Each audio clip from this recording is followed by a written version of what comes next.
안녕하십니까, 이진우입니다. 정부가 오늘 전기요금 인상 여부를 발표할 예정이었는데요. 어제 갑자기 발표를 연기하기로 했습니다. 어떤 속사정이 있었던 것인지, 그리고 한국전력의 지난 1분기 적자가 8조 원가량 되는데 앞으로 그럼 전기요금을 얼마나 올려야 이 적자를 메울 수 있는 상황인 건지 오늘은 이 얘기를 좀 해보겠습니다.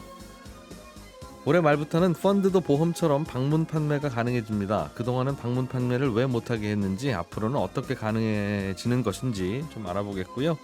펀드를 방문 판매할 수 있게 되면 뭐가 달라지고 뭘 좀 주의해야 되는지까지 들여다보겠습니다. 장기 렌터카 제도가 탈세를 조장한다는 지적이 나왔습니다. 리스나 렌트나 자동차를 빌려서 쓴다는 점에서는 둘 다 똑같은데 세금 혜택도 다르고, 특히 값비싼 고급 차량의 세금을 낮추는 수단으로 장기 렌터카 제도가 악용된다는 지적이 있어서 이 내용도 좀 들어보겠습니다. 6월 21일 화요일 손에 잡히는 경제 시작합니다.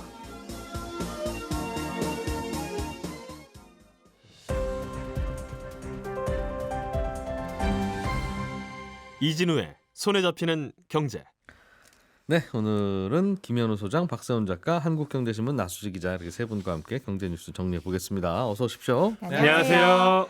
예, 박 작가님이 준비해 오신 소식부터 먼저 들어보죠. 네. 정부가 3분기에 전기요금을 올리겠다. 네. 지금은 2분기죠? 네. 근데 3분기부터는 좀 올려야 되겠다고 인상안을 발표할 예정이었는데 네. 발표를 안 하기로 했어요. 오늘. 그렇습니다. 그럼 요금 인상도 안 하는 건가? 그건 아닙니다. 엊그제 기재부 장관이 인상을 최소화하겠다고 했으니 하긴 한다는 얘기죠. 올리긴 올릴 것 같습니다. 다만 얼마나 올릴지가 이제 궁금한 건데, 한국전력이 제출한 인상안을 보니까요, 킬로와트 시당 3원 올리는 걸로 돼 있습니다. 우리나라의 전기요금은 전분기 대비 킬로와트 시당 최대 3원까지만 올릴 수 있는데 네. 최대로 올리겠다는 겁니다. 우리나라 도심에 사는 4인 가구의 월 평균 전기요금이 37,000원 정도인데, 예. 한전의 계획대로 킬로와트 시당 3원이 오르면 4인 가구 전기료는 대략 1,000원 정도 오릅니다. 한 달에 1,000원 정도 대략 더 내자. 그렇습니다. 이거 더 내서 한전 적자가 막아지나요? 안 막아집니다. 그건 조금 이따 다시 설명을 드리겠고요. 예. 올해 1분기에 한전 적자가 한 8조 원 가까이 되거든요. 그래서 이번엔 어떻게든 좀 올려야 된다는 게 한전의 요구인데, 예. 요 요구에 대해서 기재부가 제동을 건 겁니다. 기재부가 공공요금에 대해서는 최종 결정 권한을 갖고 있는 부서라서 제동을 건 건데, 기재부가 제동을 건 명분은 단순히 요금 올려서 적자폭 줄일 생각만 하지 말고 한전 스스로 자구책을 더 가지고 오라는 겁니다. 아마도 물가에 주는 영향을 우려한 게 아니냐라는 해석이 나오는 부분인데, 이 해석이 만약에 맞다면 기재부가 요구한 건 인상폭을 3원보다는 적게 잡으라는 의미일 거고요. 그래서 한전이 적자를 줄이기 위해 내놓은 자구책이 있는데 자산 매각입니다. 예. 이런 거 저런 거 팔아서 현금화하겠다는 건데 규모가 대략 6조 원 정도 되거든요. 근데 이건 파는데 시간도 걸리고 곧바로 된다고 해도 6조 원이면 이게 큰 의미가 있는 숫자는 아니라서 1년에 1분기에 8조 원 적자니까. 네. 1년이면 유가가 좀 떨어지더라도 한 2, 30조 적자는 날 것 같은데요. 대략 20조 정도 날 거라는 전망 나오고 있습니다. 1년간. 근데 이것저것 팔아도 6조 원. 네. 그럼 뭐 전기요금을 올리는 수밖에 없고, 비싸진 전기 비싼 돈 내고 살 수밖에 없는 건데 우리도. 그렇습니다. 그래서 유럽은 뭐 그렇게 막 많이 뛰어오른다면서요. 네. 50% 올린 데도 있죠. 근데 우리는 전기요금 오르는 거를 피부로 못 느끼고 살긴 하잖아요. 그렇습니다. 일단은 한전이 떠안고 있는데 네. 저게 뭐 한 푼 두 푼 떠안는 것도 아니고, 네.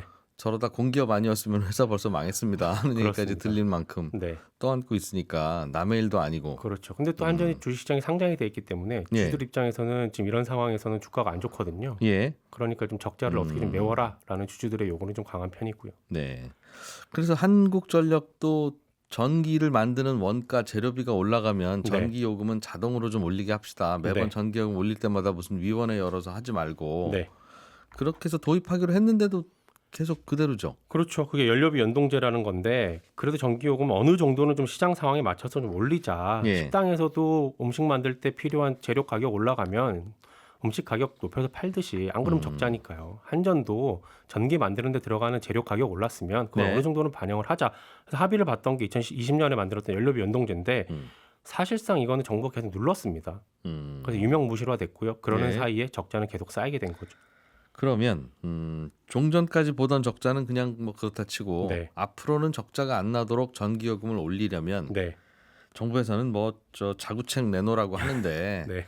물론 뭐 낭비도 요인도 있겠죠 한전 안에. 그렇죠. 그러나 그 뭐 이면지 쓰고 해봐야 네. 그거 얼마나 되겠습니까? 네. 그게 1년에 20조씩 적자나는 회사에서 네. 아껴야 1조지. 그러니까 결국은 요금으로 주된 부분을 해결을 해야 되니까. 그렇습니다. 얼마나 올리면 전기요금이 최소한 요게 또는 될까요? 조금 전에 말씀드렸듯이 한 올해간 적자가 20조 정도라고 전망을 하니까 예. 이 20조 원을 메우려면 이게 아주 정확한 계산은 아닙니다. 다만 이제 나와 있는 보고서들을 종합을 해보면 작년 하반기에 그러니까 3, 4분기에 한전이 팔았던 전기랑 올 하반기에 똑같은 양을 판다고 가정을 하고 네. 3분기에 3원, 4분기에 3원을 올리면 연말에 한 1조 2천억 원 정도 추가 수익이 생기는 걸로 추산이 됩니다. 아까 3원을 올리면 4인 가족이 매달 내는 전기요금이 1,000원 정도 올라간다고 말씀을 드렸는데 예. 단순 계산으로 6원을 올리면 2,000원 정도 올라가는 거잖아요. 근데 여기서 이제 10배인 60원을 올린다고 가정을 하면 연말에 12조 원 정도 한전이 추가 수익이 생기는 거니까 예. 자산 매각해서 아까 6조 원 현금 생기는 거 그리고 이렇게 60원으로 올려서 챙기는 추가이익 더하면 한 18조 원. 그러면 어느 정도 적자폭은 줄일 수 있습니다. 그렇게 예. 되면 4인 가족 기준으로 지금보다 2만 원. 2만 원 더 내야? 그러니까 월 평균 5만 7천 원을 매달 내야만 한전의 적자는 어느 정도 해소가 된다라는 결론이 나옵니다. 그렇군요. 이것도 자산 매각 뭐 6조 원 하고 나서 해도 또 적자 나는 것만큼은 또 못 채우니까. 그렇습니다. 요금 올려서 적자를 메우려면 4인 가족 기준으로 지금보다 4만 원좀 더 내야 대충 맞는 것 같고. 네. 2만 원이죠. 그러니까 지금은 2만 원 더 내면 대충 이 정도 된다는 건데. 네. 대충 이 정도 돼가지고는 네. 안 되니까. 네네.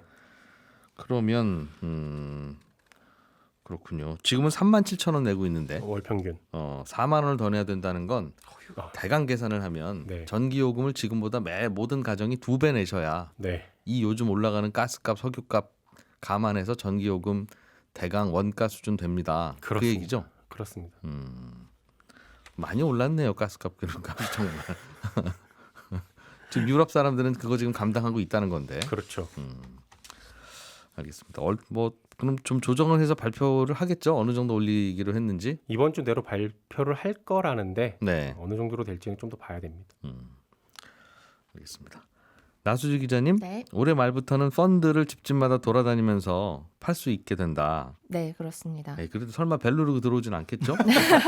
그러진 않겠습니다만 왜 기존의 주변에 보면 보험 같은 경우에 아는 사람 통해서 권유도 받고 또 집에 와서 계약서 사인도 하고 가입도 하고 뭐 그렇게 많이들 하셨을 텐데. 보험 모집인이 있었죠. 네, 근데 예. 그동안 펀드는 그렇게 가입해 본 적이 없으실 거잖아요. 예. 근데 12월부터는 이렇게 펀드도 보험처럼 방문 판매가 가능해지는 겁니다. 근데 그동안 보험은 됐는데 펀드는 왜 안 됐냐? 이게 방문 판매법 때문에 그랬어요. 네. 그러니까 방문 판매법이라는 게 영업점 밖에서 이 판매업자가 고객을 만나서 상품을 권유하는 모든 행동, 이걸 규정하는 법인데, 그러니까 뭐 화장품 파는 거, 뭐 보험, 뭐 이런 것까지 다 영업점 밖에서 물건이나 서비스를 팔면 이 법을 지켜야 됩니다. 근데 이 법이 어떻게 되어 있냐면 이렇게 방문 판매해서 판 물건이나 서비스는 14일 안에 소비자가 계약을 취소를 할 수가 있습니다. 그러니까 물건에 하자가 있는 거는 당연하고 네. 그냥 마음이 변했다 이래도 계약 취소를 해줘야 되거든요. 그러니까 기존 법에서 만약에 자산운용사가 펀드를 방문 판매로 팔면 네. 계약하고 나서 2주 안에는 투자자가 마음이 변했습니다라고 하면 환불을 해줘야 됩니다. 근데 물건 같은 경우야 뭐 2주 안에 상품 가치가 크게 뭐 떨어지는 일이 많지는 않은데 네. 이 펀드 같은 투자 상품은 2주 안에도 수익률이 급락할 수 있으니까 예. 이 자산운용사 입장에서는 요 손해를 다 물어줄 수는 없으니 아예 펀드를 그동안은 이제 방문 판매로는 안 팔았던 거고요. 14일 안에 환불 규정 때문에. 그렇습니다. 근데 그럼 보험은 어떻게 팔았냐? 예. 근데 그동안 금융상품 중에서 요 법에서 보험만 예외를 인정받았습니다. 보험은 그럼 방문 판매 들어온 분한테 해서 네. 샀는데 마음이 바뀌어도 안 돼요? 계약 철회가? 네, 그러니까 요 법상으로는 안 됐고 보험업법상으로는 계약을 처리할 수 있는데 요 방문 판매업법상으로는 보험은 예외가 돼 있는 거라서 예. 뭐 마음이 바뀌어도 14일 안에 환불을 무조건 해줘야 된다라는 요 법은 보험이 적용을 안 받았던 겁니다. 그럼에도 불구하고 보험업법에는 환불해 주라 이렇게 되어 있고. 네, 그렇습니다. 이번에 이제 금융소비자업법에서 보험은 15일 안에는 청약 처리할 수 있게 돼 있습니다. 그렇겠죠. 그런데도 보험은 뭐 환불해드리지 뭐. 어. 그래도 환불 안 하시는 분들이 더 많으니까 네, 그렇게 해서 하는 걸 텐데 펀드는 그동안 됐어요. 펀드는 찾아오는 분들한테만 팔래요. 팔아라라고 했던 걸 이제는 저희도 그럼 좀 다니면서 팔아보겠습니다로 입장이 바뀐 거다. 네, 펀드도. 그렇습니다. 그 법에서 이제 방문 판매업법에서 보험만 예외를 해주던 걸 이제 금융투자 상품 전체를 다 예외로 인정해주겠다라고 하면서 집집마다 다닐 수 있는 그런 환경이 마련이 된 거죠. 그러면 방문 판매업에서 펀드도 이제 14일 환불 안 해줘도 되는 걸로 바뀐다는 겁니까? 네, 그렇습니다. 뭐 대출 상품도 마찬가지고 펀드도 마찬가지고. 그래요? 그러면 지금은 보험은 그래도 소비자 보호를 해야 된다. 15일 안에는 해줘라.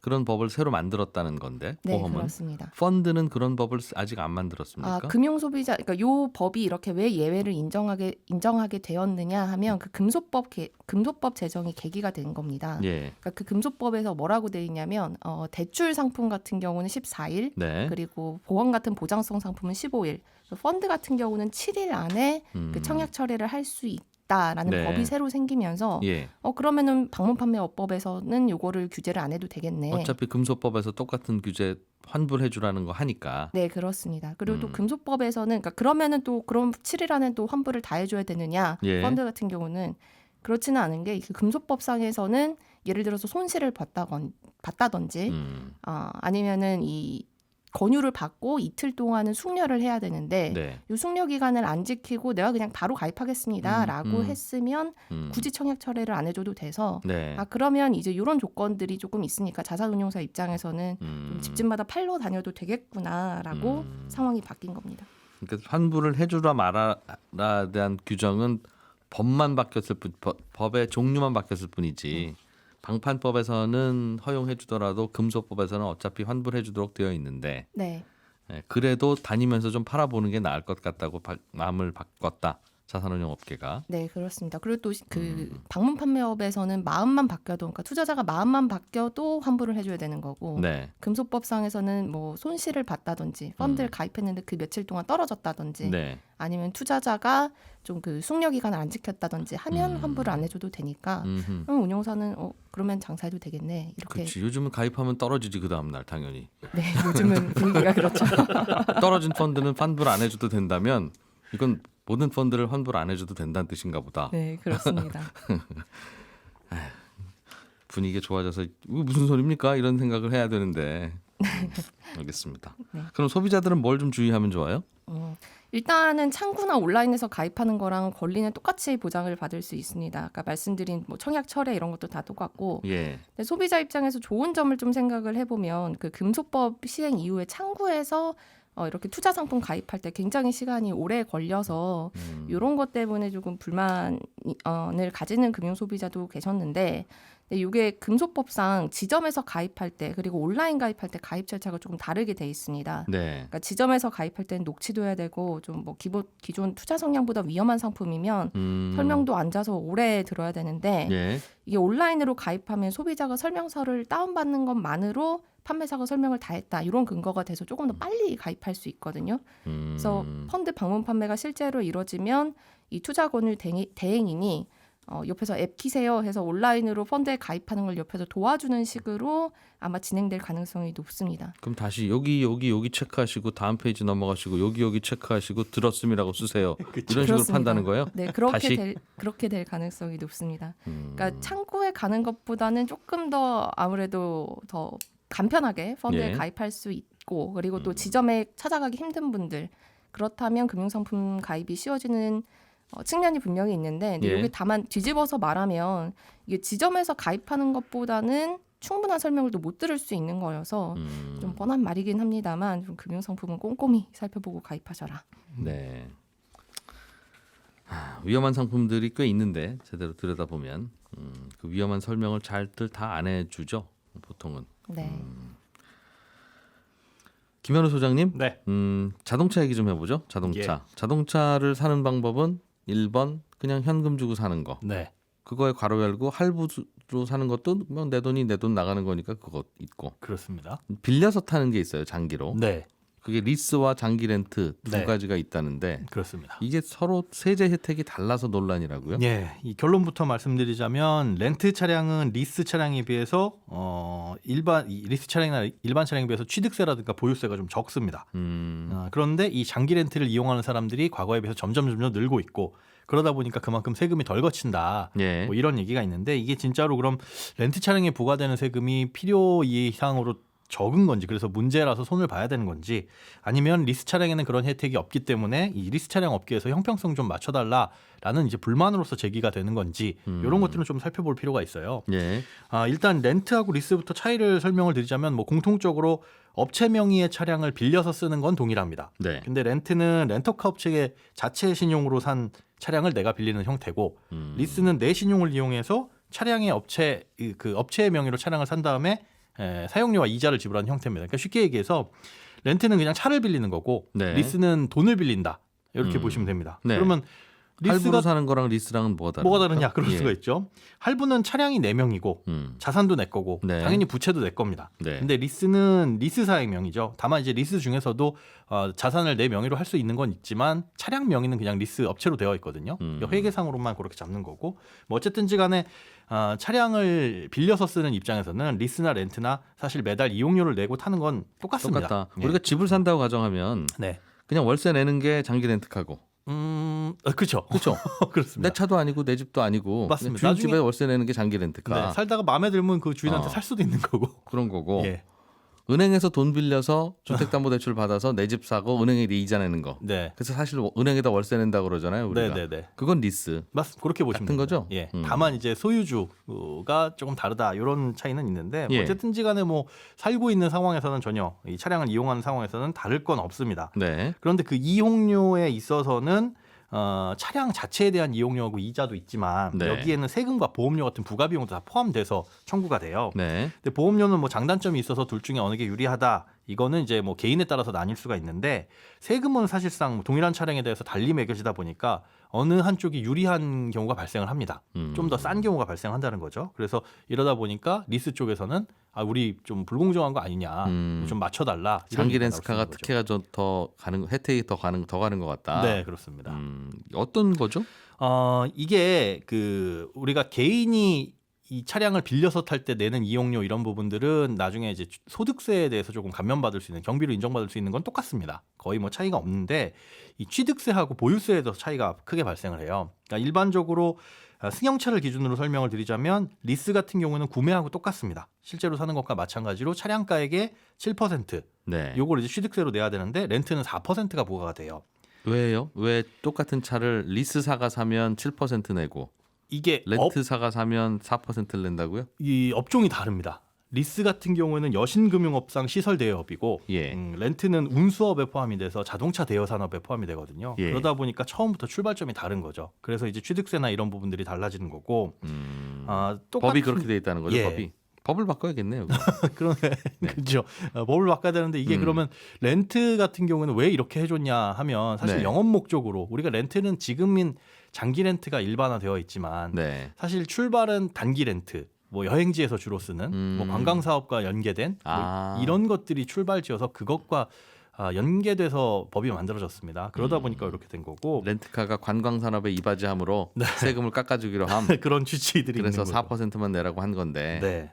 그리고 이것만 이렇게 되는 게 아니라 우리가 차량 살 때 공채 매입해야 되잖아요. 예. 그 공채도 리스 같은 경우는 차량가액의 12% 매입을 해야 되는데 렌트 차량에는 부과가 되지 않습니다. 렌트카는 관광 산업에 이바지함으로 공채도 안 사도 되기로 함. 네, 어차피 뭐 공채는 할인받고 파는 거긴 하지만 이것도 예. 사실 처음에 부담될 수 있죠. 그다음에 보유세, 자동차세. 자동차세는 배기량에 따라서 매겨지는데 예. 이 기준도 다릅니다. 리스는 1600cc, 이게 뭐 준중형이라고 하죠. 예. 1600cc를 넘지 않는 이하 차량에는 cc당 140원, 초과하게 되면 cc당 200원이 부과되는데 네. 렌트카에도 부과가 되긴 하지만 기준이 2500cc예요. 그러니까 2500cc 이하는 19원, 넘어가면 24원으로 한 10분의 1 가량 쌀 수가 있습니다. 이것도 렌트카가 관광 산업에 이바지함으로 네. 이것도 봐주기로 함. 그렇습니다. 이런 것도 봐주기로 함. 그러다 보니까 보유하는 이런 취득세부터 보유세까지 저렴하다 보니 결국은 이제 이용료에 영향을 미치게 되는 거고. 예. 그러면 이제 리스 입장에서는 야 똑같이 차 빌려서 쓰는 건데 왜 쟤네만 세금을 적게 해줘가지고 이용료에 경쟁력을 주냐. 우리도 깎아주든가 쟤네도 저 높여준다. 친구들을 더 부과하든가. 네. 그래서 지금 뭐 신문 기사로 동시다발적으로 나온 이유가 나온 것들을 보면 렌트 차량이 이용객이 늘어나면서 네. 지방세 세금이 좀 감소하고 있다. 이거를 실제로 제대로 받았으면 한 1조 이상이 더 거쳤을 것이다라는 얘기가 나오는데 과연 그러면 더 받아야 될지 아니면 리스 차량을 깎아줘야 될지는 고민을 해봐야 되는 근데 부분이죠.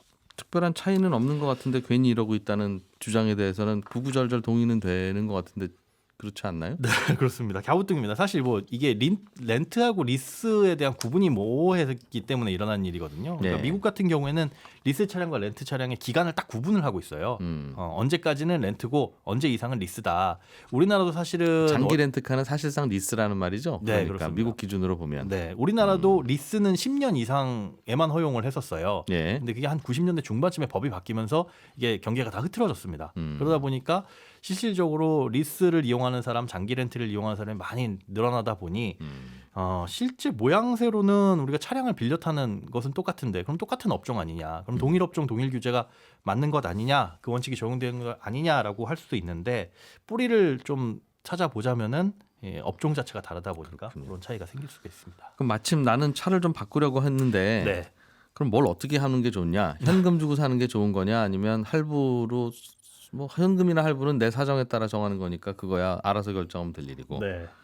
리스나 장기 렌트로 할까? 아니면 그냥 현금 돈 주고 주고 사는 살까? 내 돈 주고 사는 게 그래도 유리하냐? 어떻습니까? 일반적인 근로소득자라고 한다면 그냥 내 돈 주고 사는 게 할부 이용하는 게 더 나을 수 있고요. 리스사나 렌트카 사업 거치면 아무튼 소비자는 그쪽에 떼어주는 돈이 있다는 거죠. 예, 현금 및 신용카드 사용 소득공제를 받을 수 있지만 그것도 한도가 있는 것이고 네. 그다음에 일반적인 뭐 개인 사업자라든가 뭐 법인을 운영하시는 분들 같은 경우는 이 리스 차량이나 렌탈 차량이 자산에 잡히지 않고 그다음에 이용료에 대한 경비로 떨굴 수 있어가지고 여러 가지 네. 세금 부분에서 유리한 부분이 있습니다. 그리고 뭐 보험과 관련된 부분들 렌탈 같은 경우는 보험을 가입하더라도 차량 그 렌터카 업체 명의로 가거든요. 그러니까 사고가 많으신 분들은 렌트하는 게 낫다는 렌트가 거죠. 유리합니다. 보험료 막 많이 내시지 말고. 예, 사고를 아무리 많이 내도 할증이 되지는 않거든요. 근데 반대로 이제 사고를 안 내시는 분들은 리스 차량이 유리하죠.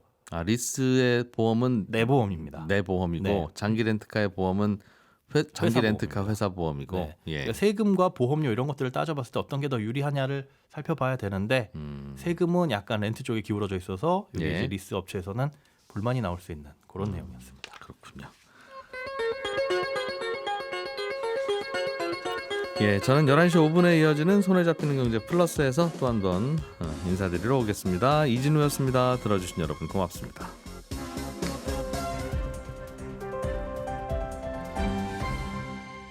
경제를 생각하는 사람들의 즐거운 습관. 이진우의 손에 잡히는 경제.